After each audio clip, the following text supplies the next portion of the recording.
What all can you see at Bryce Canyon? From here along the rim, you can see our rock formations called hoodoos.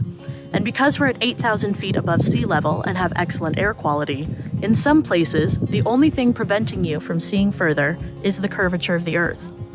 But what if you were looking from space, through NASA Applied Sciences and satellite observations?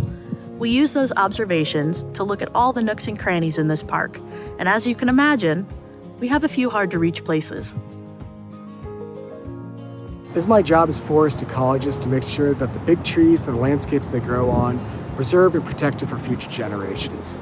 After all, the giant sequoias in Yosemite Valley gave rise to the very idea of the National Park Service. We're getting some help from NASA Applied Scientists to figure out what's going on in the forest. Which trees are most stressed, which ones are most thirsty, which ones are being attacked by insects, and doing so allows us to prioritize treatments that allow us to create a more resilient forest into the future. It's amazing to me that what NASA can see from space can help us understand what's deep in our forests so we can better manage the park.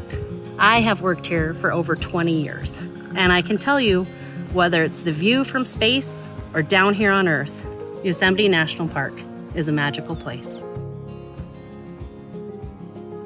To help preserve this ecosystem, one of the ways we're measuring how the air quality here has changed over time is using data from satellites like AURA, just one of the many satellites NASA has that study Earth.